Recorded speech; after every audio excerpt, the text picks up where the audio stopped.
y'all remember a while back when I was talking about the PG era ending after years of PG torture under Vince McMahon, family-friendly content, kids being the future, censoring blood, you can't swear, you can't do certain things in the wrestling world nowadays? It seems like to me that the WWE has finally gotten their behinds out of their butts. No. They finally got their heads out of their behinds and just learn how to take risk and just give the fans what they want. So that's literally what I've been seeing under Triple H's control. The head creative, and just like he runs everything, literally, in my eyes. Starting in 2022 all the way up to 2024. Yes, his bookings are not perfect, but he still made WWE a must watch. And now that NXT is TV-14 now, Raw is about to go TV-14 next year when it premieres on January 6th. So if Raw goes TV-14, what does that mean for SmackDown? Does it stay PG? Might be, because basically SmackDown has always been PG. But I feel like the PG era completely destroyed SmackDown. Though, back in the Ruthless Aggression era days, they were doing some TV-14 moments. As far as like busting people open with steel chairs and stuff. And I will think, and I personally believe that nowadays on SmackDown, you can pretty much get away with everything. Now that Vince McMahon is out the picture. So, you see the title of this video. We're going to dive into this article and find out why this decision was final and why I personally believe that it makes a lot of sense for them to go TV-14 on Netflix. This is good. This is good. WWE has significant plans for Monday Night Raw on Netflix, with the debut episode expected to have premium live event feel. Advertised stars including John Cena, Roman Reigns, Cody Rhodes, Bianca Belair, and CM Punk for the Los Angeles premiere. Ooh, okay, so if the OG Bloodline wins Survivor Series War Games, I think Roman Reigns can just take a break from the Bloodline storyline and focus on other things.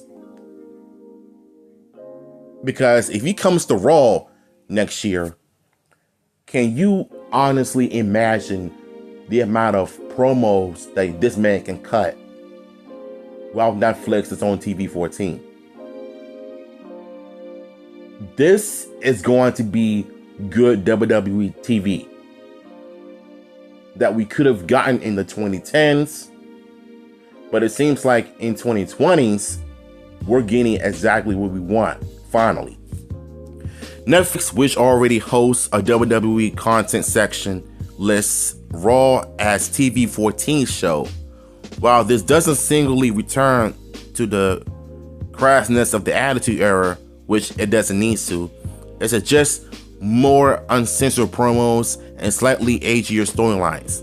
Earlier this year, The Rock's promos were sometimes censored by Fox and the USA Network. Triple H confirmed that won't happen on Netflix. Hallelujah. How about that, y'all? When The Rock came back last year in 2024, he definitely changed the game.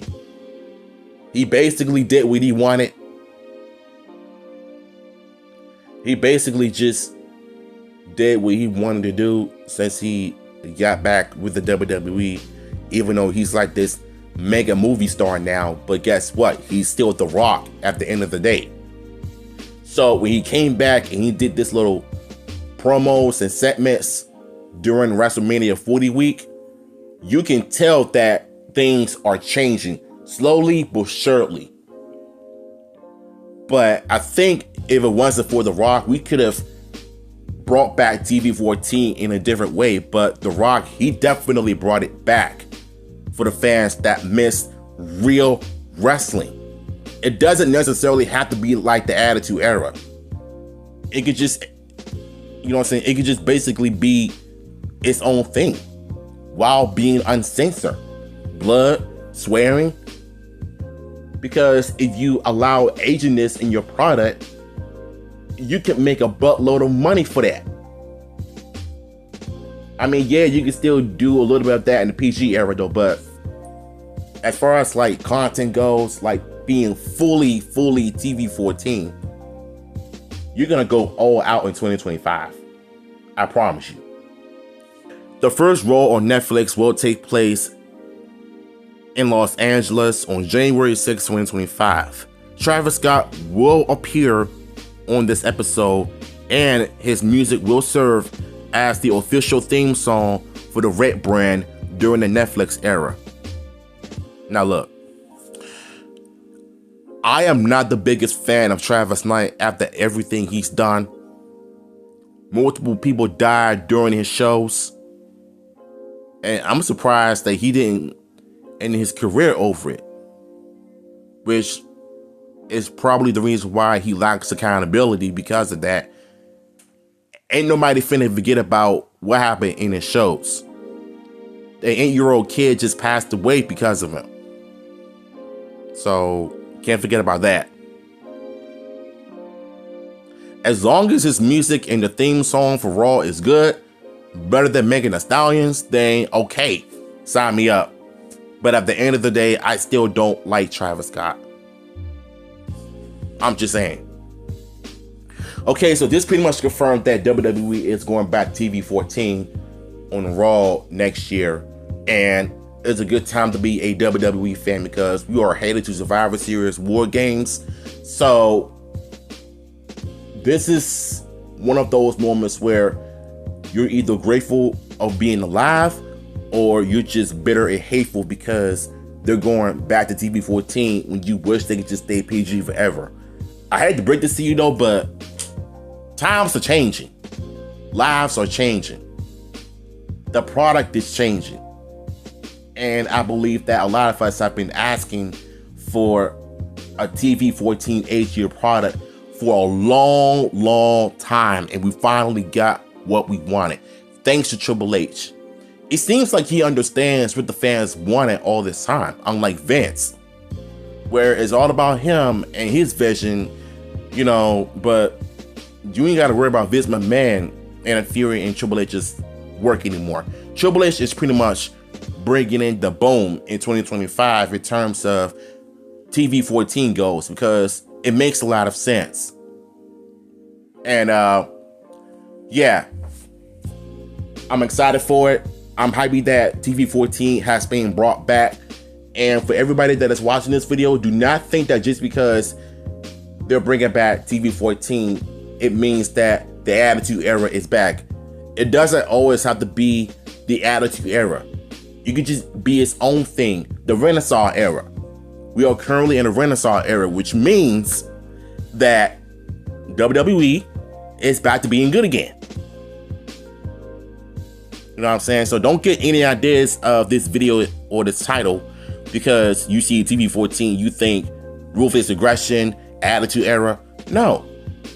It could just be edgier, be its own thing. Blood, uncensored promos, uncensored chants, uncensored segments, even uncensored commentary. Everything is completely uncensored, and that's what I want to see from now on. And I'm glad that we're getting that in 2025. What's y'all thoughts on this article? Link to this will be down below, and I'm gonna catch you